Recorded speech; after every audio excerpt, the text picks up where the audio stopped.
show. Another big episode to get through today. I have Connor O'Keefe joining me for the first time, and I'm very excited to have Connor on. He is the media and content producer over at the Mises Institute, and over the past year or so has become one of the most common names in the viewpoint section at antiwar.com. We frequently run his articles as our spotlight because they are just that good. He was the spotlight article last week over at antiwar.com, and he writes a weekly column for the Mises Institute. So Connor, welcome to the show. How are you doing today? I'm great, Kyle. Thanks for having me on. I'm excited to do this. I'm very excited to have you. I have a lot I want to talk to you about. Polling on Israel, the neoconservative influence in the Trump administration, Trump's police state, and weapon shipments to Ukraine. And let's just start off from this clip from CNN talking about Democratic polling when it comes to Israel.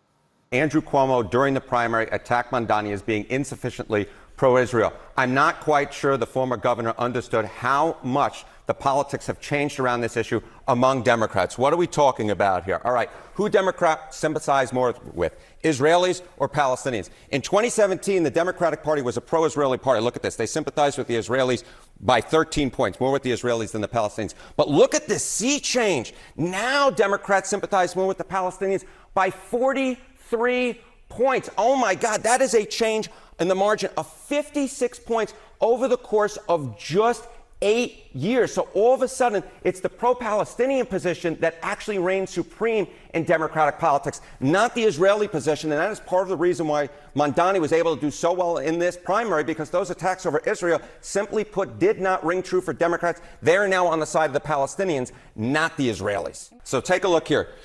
Who age 18 to 49 Democrats sympathize more with, the Israelis or the Palestinians? Again, in 2017, younger Democrats sympathize more with the Israelis by 14 points. Look at this shift now. Palestinians, they sympathize more with the Palestinians by 57 points. That is an over 70-point shift in the margin in just a matter of 8 years. The bottom line is the politics around the Israelis and the Palestinians have shifted tremendously among Democrats, and they've shifted specifically tremendously among Democrats who are under the age of 50.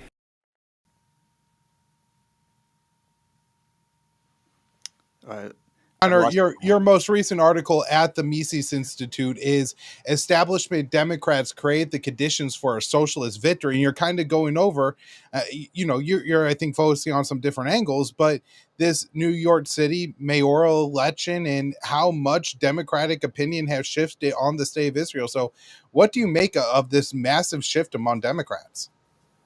Yeah, so in that article, I did focus a lot more on the domestic, especially the economic stuff, which was what Mamdani really focused on in his campaign. I argued that the reason he had success is because he really focused in on just how crazy the cost of living has gotten in New York, which is true. And I sort of use it as an opportunity to look at the actual causes for that. And my argument in that piece was specifically that it was establishment Democrats that really through a combination of putting together a lot of policies that have made life a lot more expensive and spending all their time denying that there are any bad consequences to, government intervention like the minimum wage or rent control. It's sort of just handed Zohran this, what I thought was a relatively straightforward path to victory in the primary over Cuomo, the establishment candidate. So I didn't really focus too much on the foreign policy angle. Of course, in a lot of ways, it is kind of crazy that there is a foreign policy angle at all for the mayor, the election to decide the next mayor of a city. However, as they sort of hinted at in that clip, it is true that I think in large part because he was having so much success and ginning up a lot of excitement using the economic stuff, his opponents really tried to nail him on the Israel front. And as that clip, goes into, that fell apart in large part because that's just not an issue that the Democratic voters seem to be on the same page with, that sort of more traditional establishment, Democratic, that power structure, in the DNC, in the party, and in Washington. And yeah, there are there are so many reasons why that might be. There's a lot of things going on. I watched your interview with Daryl Cooper yesterday. I thought he gave a good kind of overview of that. But I also think there are, to me, like one thing I try to sort of force myself to remember, especially when we're looking at polling that is looking at like the population as a whole, as I assume these numbers were. I think these were just Democratic voters in general. Is that for most people, in fact, their political beliefs are not the product of a, rational, reason-based, deliberate, looking at all the evidence. For most people, it's a social calculation. It's about what's happening around you. The way I like to think of it is that for most people, they sort of choose their political beliefs in the same way that middle schoolers choose what shoes they're going to wear to school. It's a similar dynamic. So when you see big switches like this, to me, that signals that the sort of path to, gaining some status in these more, progressive circles has really aggressively swung towards being, very pro-Palestine. And of course, like you and me, like we think that's the correct position to take here. And, it's not as if this is just a random mindless horde kind of moving randomly. Like that is driven by people that are looking, specifically at what's happening here. But when you see swings this big, it's like clearly this has become a major topic on the left, especially amongst young people. And for me, like I will dip my toe into like the very, the far left corners of the internet sometimes. And like, it's just clear that like, if you want to have any kind of clout in that world, you have to be very pro-Palestine. And it's just one of those topics. And I don't know. So that is one factor. I think that does originate though from a broader dynamic that has really been at play over the last couple of decades, which is the adoption of the internet as kind of like the main venue for determining public opinion. I think this is actually one of the more striking things when we bringing Israel into it. Israel is arguably the best at lobbying in DC. Their whole operation for actually like going after the people in office right now or the people running for office and getting them either on their side through various means or primarying them and funding their opponents is like top notch. Like the Israel lobby is really, really good at that, but they are relatively lacking in some corners of the internet. And a lot of people have talked about TikTok and like how TikTok being sold and like the whole controversy around cracking down on TikTok, that this may have been the actual motivation behind that. But Yeah. In that world, like especially for apps like that, where it's so algorithm driven and like if I have a TikTok account and you have a TikTok account, we have slightly different interests. We could be seeing completely different things. It's like almost like different worlds are being built up for the two of us based just on what our interests are.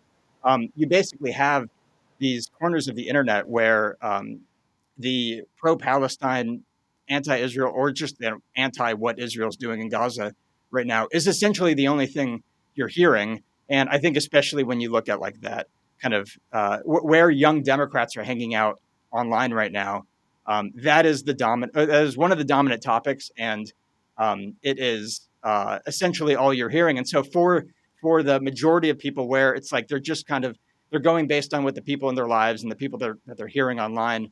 That's sort of what is determining kind of what they say. The level of noise, I think it's just been really loud over the last couple of years, and that seems to have led to a dramatic shift. Yeah. And, one of the things that does concern me about this is because I do think it's mostly good news. And, seeing in the NYC race, they really did try to attack him on this particular issue, Modani on this particular issue, Israel and Palestine. It just didn't work. And that does reflect a shift in the populace. Now, The problem is Congress doesn't change as quickly as the populace does. And it seems that the only way to get a lot of these people out of office now is for them to die of old age. You know what I mean? Natural causes, it seems to be the most frequent way that a member of Congress leaves versus getting voted out, losing a primary, retiring, something like this. And if the Israelis see this and understand that their days, the amount of influence they have in the U.S. are numbered, maybe they accelerate their programs a little bit to try to gain more influence. Now, I want to move and talk about the article that you wrote last week that I thought was so spectacular. Again, spotlight article at antiwar.com. Dismantling the warfare state was never going to be easy. And you wrote, the last 2 weeks have been intense as Israel attacked Iran. Trump reversed his previous aversion to such an attack, then ordered some of his own airstrikes. The response and rhetoric from much of the American right was disheartening for many opponents of Washington's endless wars. And you're kind of arguing here, look at all the influence that this, the regime changers, the war hawks, the people that a lot of the Republicans who went and people who went and supported Trump were against this particular class of people, the war hawks. And now, even with Donald Trump, they seem to have all the influence. Right. And I sort of wrote that article because I was picking up on some that there were people in our circles feeling kind of disheartened. And to be fair, there were a lot of people that were sort of, big Trump fans who had been saying a lot of things we really liked through the election. And even after the election, just big names online. And a lot of them really fell in line the second Trump decided, hey, I'm going to throw my support, at least verbally, behind Israel's strikes here. And then, with helping with some of the anti-air stuff. And then, of course, with the actual strike online. And I just sort of, I thought it was a good opportunity to take a big step back and remember that this is not correcting our course when, we're talking about the American empire and this, what is already a, not even multi-decade, but a story that is already over 100 years old and is, a slow-moving, it's a slow-moving dynamic here when we talk about the history of our country and how we've sort of grown to become the dominant power in the world. Just the idea that this would all be reversed and wrapped up quickly if we just, voted the right person into office is something that I don't believe a lot of people in our circles thought that. But I thought that especially in sort of the depths of that, whatever it was, the 12-day war, it was important to kind of remember hey, hold on, there was always going to be setbacks here as we try to, correct the course as our, empire starts careening towards the edge.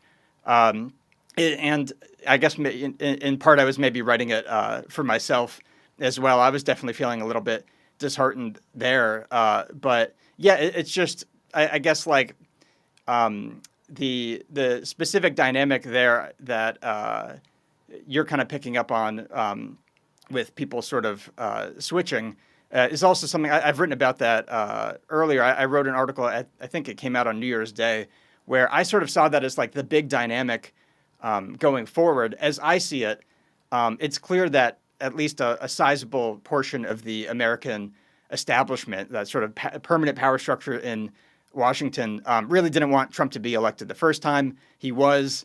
They were upset about that. And that, of course, led to a lot of different efforts to sort of stymie him and even to kick him out of office. Of course, there was Russiagate. There were, the impeachments. And there were efforts to ban him from social media, which came to a head as he left office, especially with the January 6th stuff. And to me, that was sort of, you could kind of classify that as the old establishment strategy for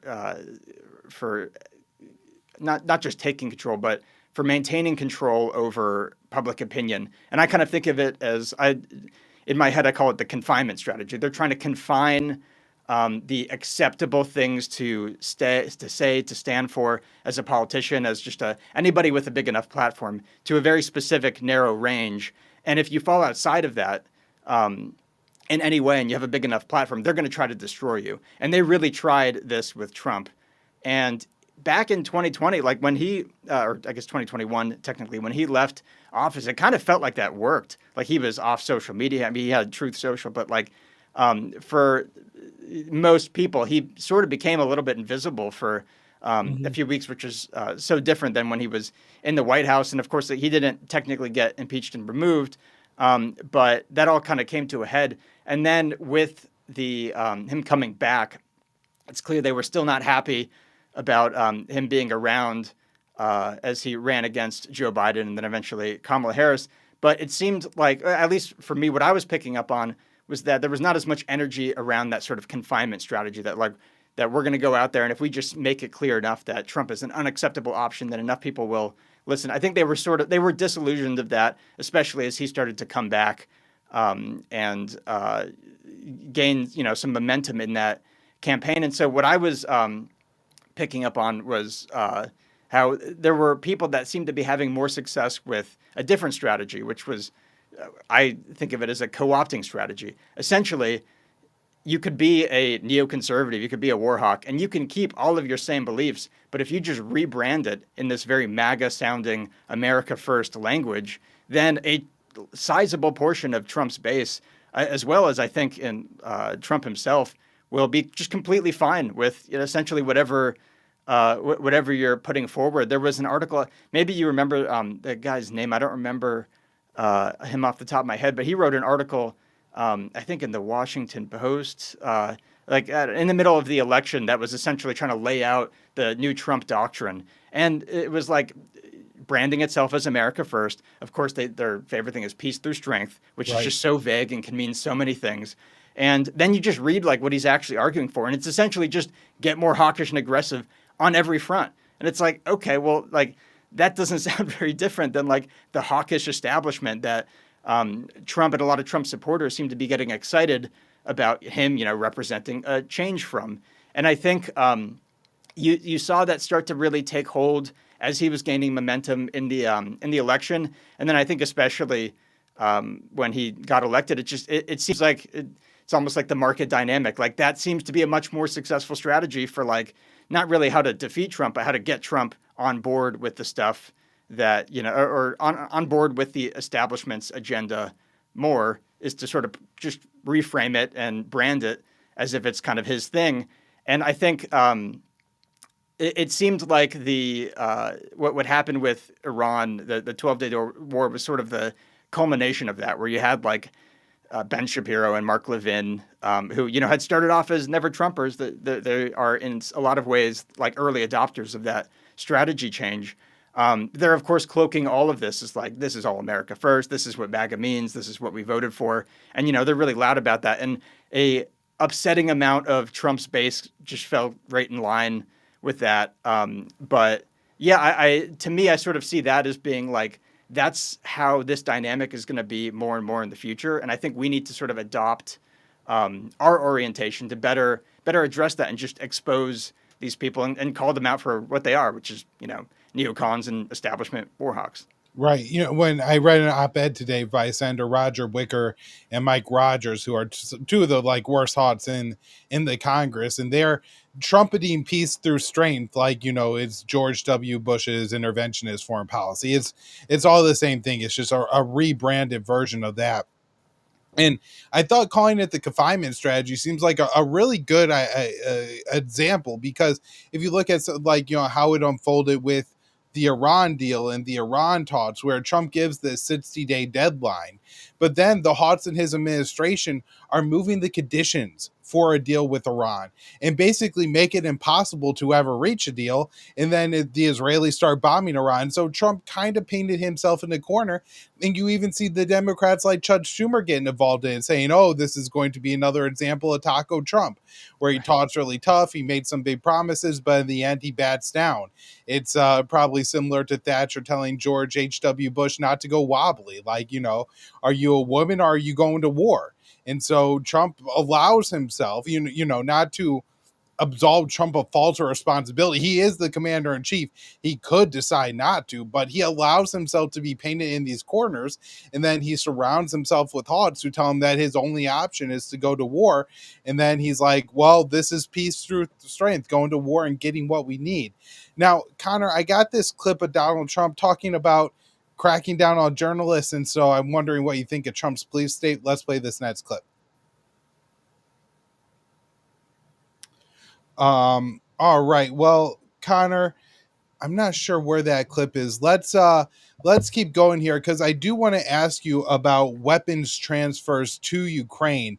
And so this is some of the biggest news that we've had out of the past week, where the Pentagon has announced that they're halting some arms transfers to Ukraine. I saw in the news today, the Wall Street Journal, I believe, was reporting this included the Patriots, air-to-air missiles, some other missile defense systems, and the Ukrainians are hitting the panic button. They feel like their cities are left very vulnerable. And so, Connor, I'm wondering your thoughts on the situation with curbing these arms sales. Yeah, it's interesting. I didn't really expect this, and it seems pretty clear to me, at least, that this is in some parts related to what happened with Iran. I mean, we burned through a lot more of our stockpile of these, anti-missile, anti-air defense,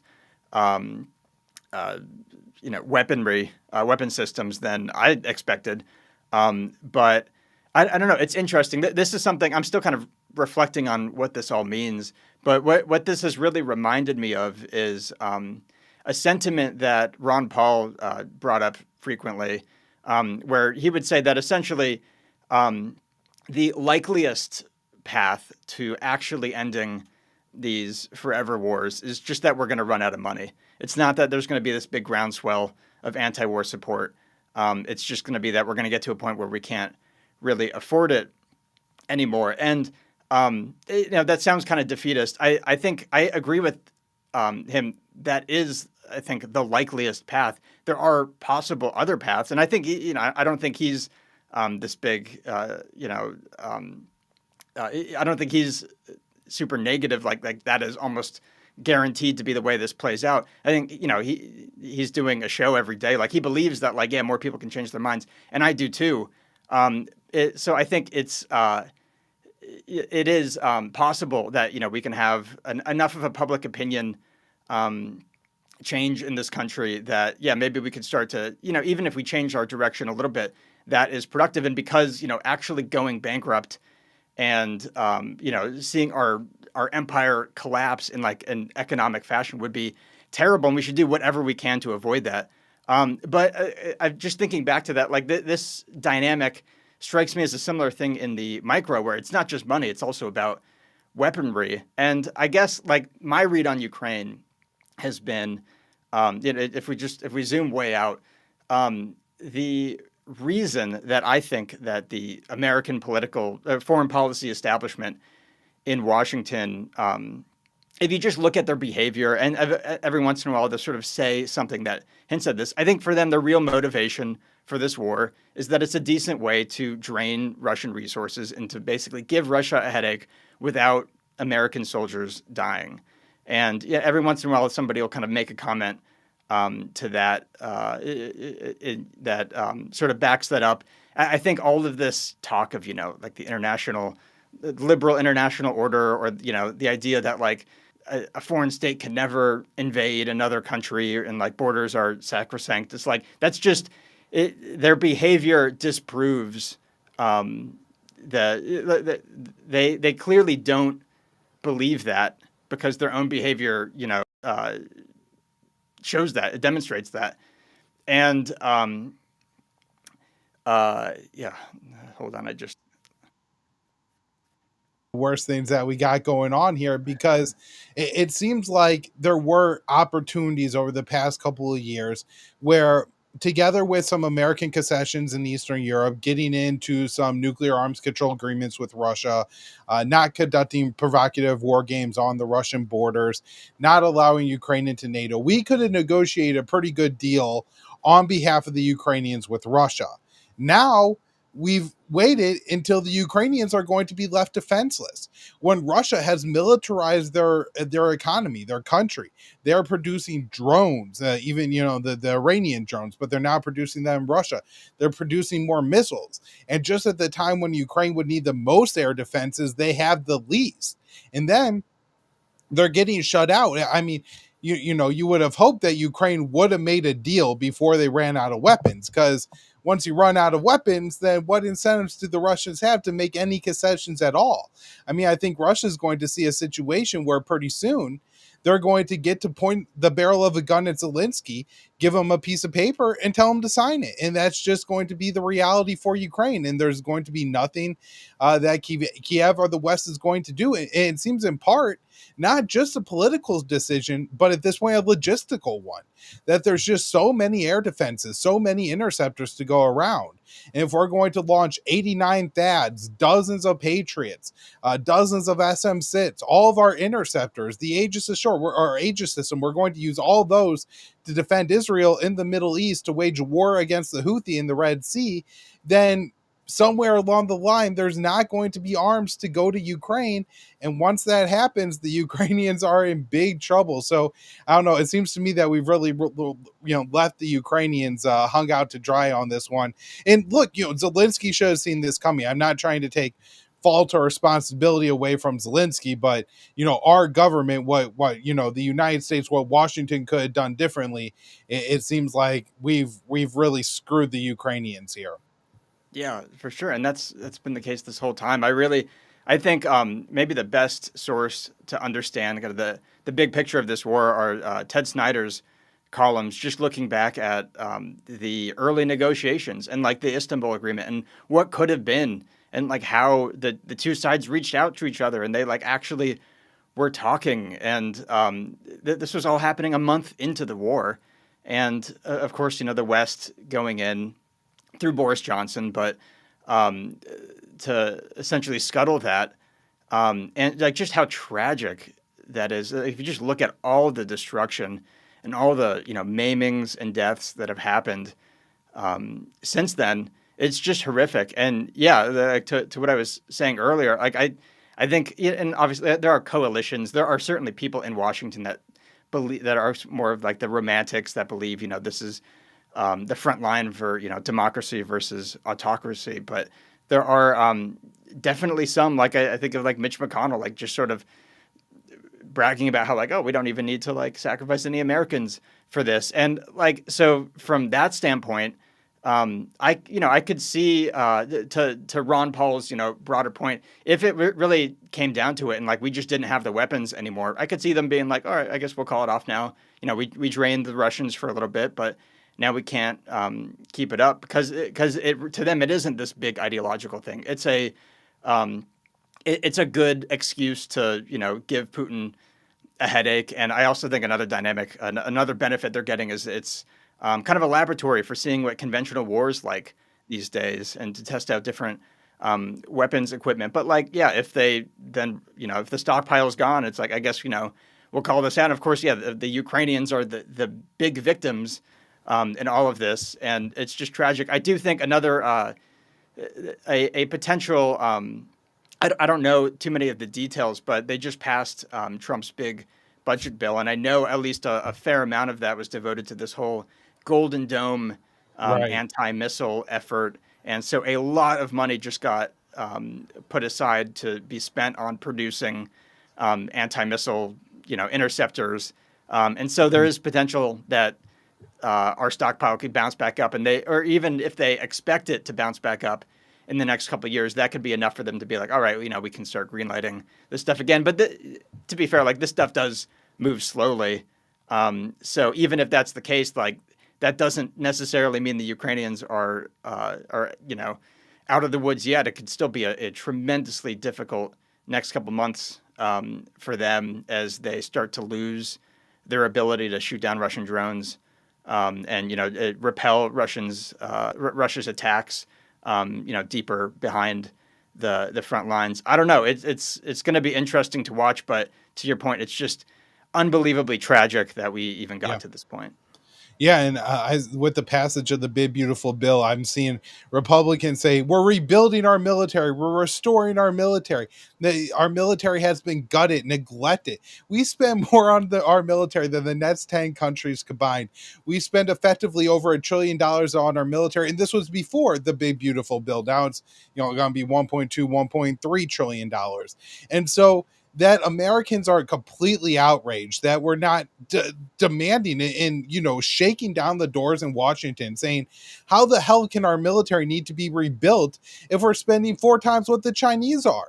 Like, is our military industrial base that inefficient, that terrible? Are we led by that big of idiots in the Pentagon that we can't possibly have a good a fighter jet as the Chinese at 4 times the price if we can't have functioning aircraft carriers, spending 10 times what the Russians do on their military? Like, we should be absolutely outraged by this, and yet they get to say it and they get applauded for it. It's just absolutely baffling to me, Connor. But that is the time we have on today's show. Connor O'Keefe, thank you so much for joining me today. I definitely want to have you back on in the future. And everybody, I know Connor does a lot of different media for the Mises Institute. So if you like video more than reading content, just follow him on Twitter. But if you want to read his articles every week at the Mises Institute, and often you can find them in the viewpoint section at antiwar.com, just absolutely fantastic stuff. So thank you so much, Connor. Yeah, thanks for having me on, Kyle.